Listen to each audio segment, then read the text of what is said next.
Am I even centered? Okay, there we go. How do you have a YouTube channel if you don't really like being on camera? How does that work? We're gonna figure this out. Oh, this is gonna be so interesting. First video.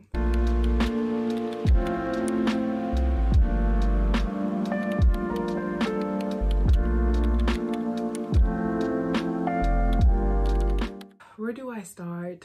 Where do I begin? A song just came to my head, but it left me. I have wanted to do a YouTube. Actually, no, that's a lie. I have seen myself doing a YouTube video.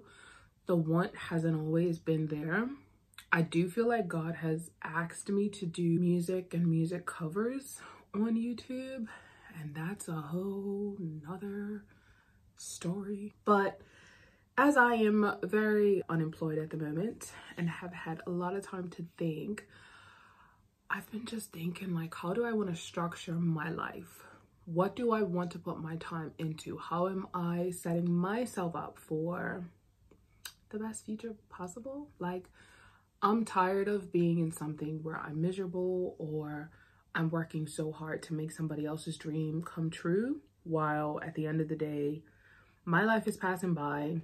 I haven't really done a lot that I feel is inside of me. So I am learning to use my fear, my insecurities, learning to use it all as fuel and do the thing. So this is where we are.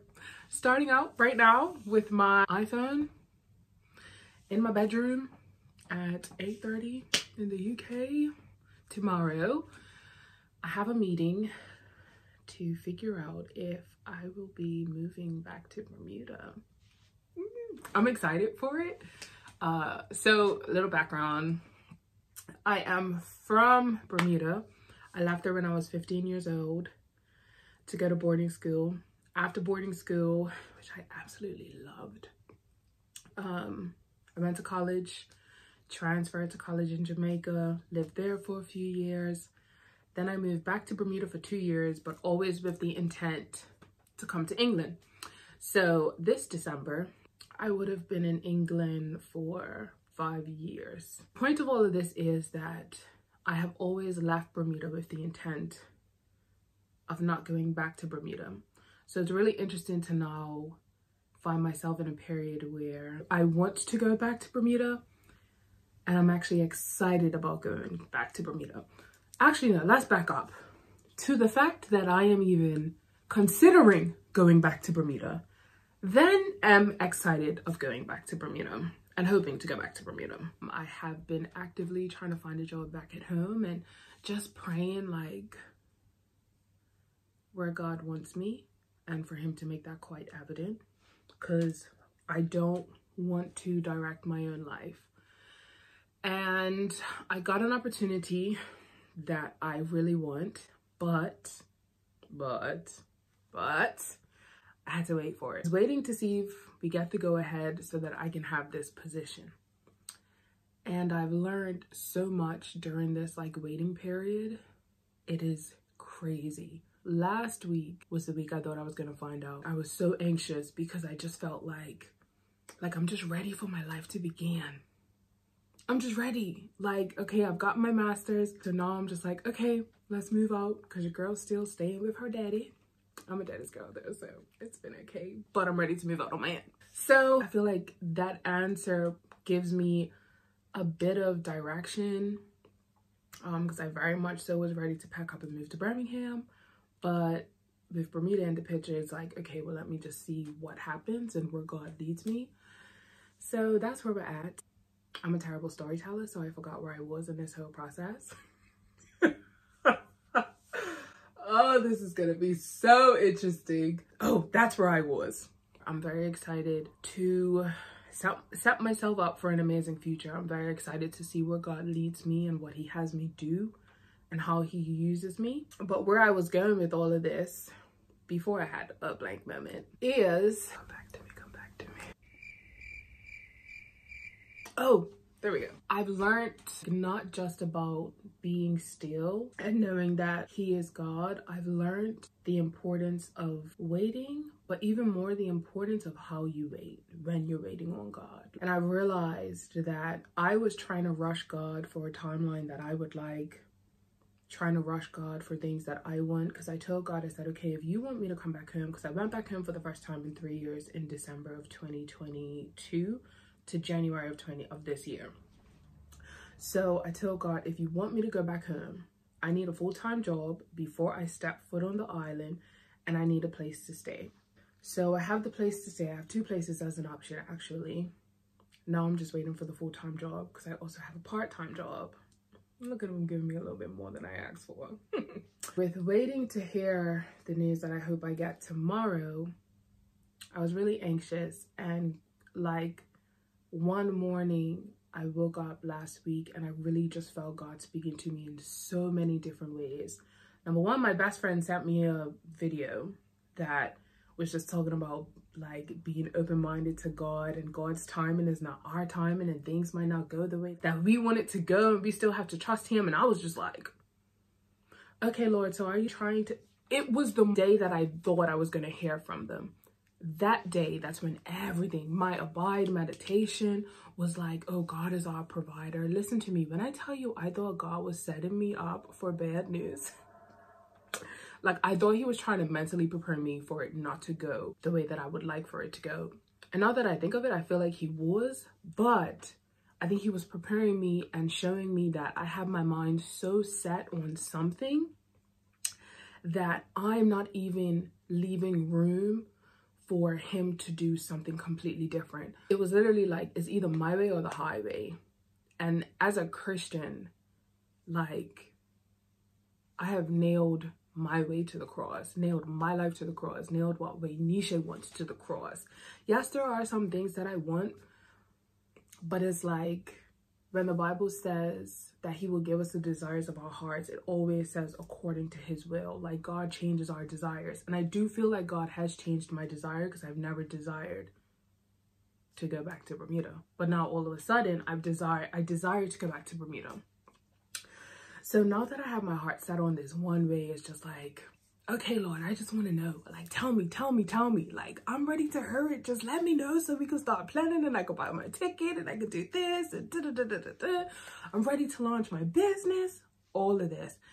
And I got like just frustrated when I didn't hear back from them that day. And I realized, I was like, Lord, you have, like, I was like, Lord, forgive me, because I've been waiting, but I haven't been waiting as best as I can. And so ever since last week, Wednesday, I was determined to wait differently. And I have, and I'm grateful for that. Because it's not always about the destination, but it's also about the process to the destination. Like, what do I learn along the way? Not just about myself, or what is God showing me? Because in that I learned I like to be in control. I say, oh, God is my source. Everything else is a resource. But when I lost my job and I was running out of money and I just didn't have any answers, I was like, all right, Lord, I'm gonna need you to hurry this thing up, because I have plans. And I need money for these plans. And it showed me, like, do you really have God as the driver of your life?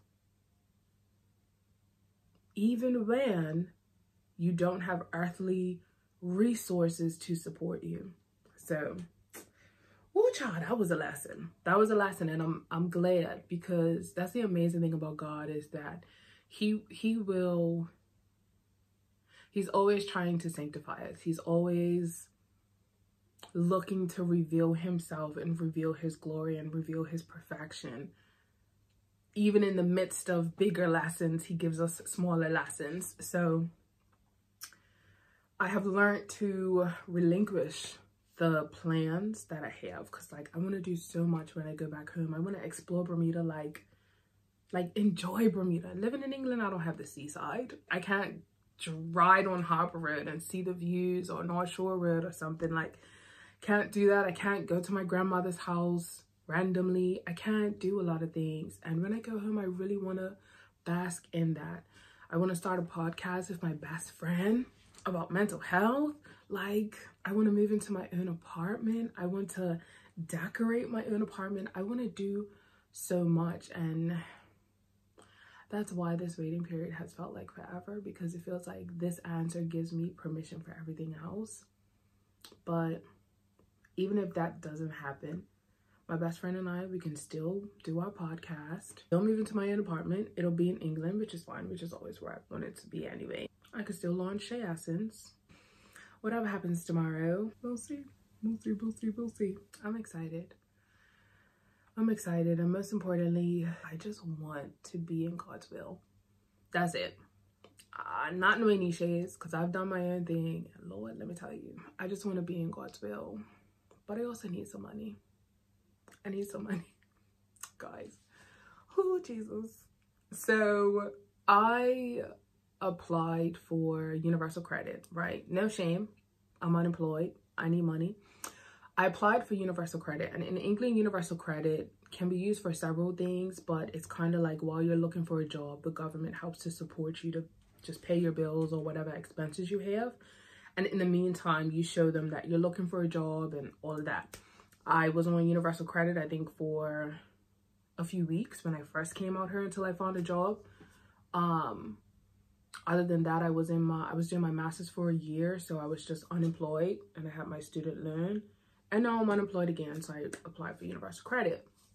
And as someone who is now 30 years old, when I filled out the aspect about the finances, and they were like, how much do you have in investments and savings and stuff?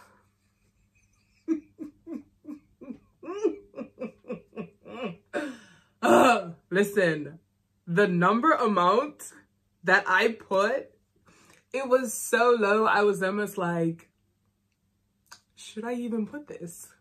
And on top of that, I was generous with myself. I even put it £5 over what I actually have. Bruh.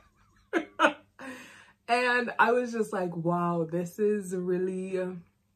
This is really low. But you know what? Like, on the bright side, it allowed me to see, like, I can only go up from here. Previously, before I lost my job, I was working part-time. I was getting paid dirt money.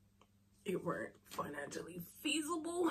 But then it's always not about how much you make, really. It's what you do with what you make. But yeah, your girl, I'm ready to have some money. I'm ready to have some savings and an emergency fund, and I'm ready to put some money in my ISA so I could buy some houses, some property. Now I really need to do a brain map to see how I'm gonna do this YouTube thing, what it's gonna be based on. I feel like everything's a plan and process, but at least I've started, right? Yeah. Okay.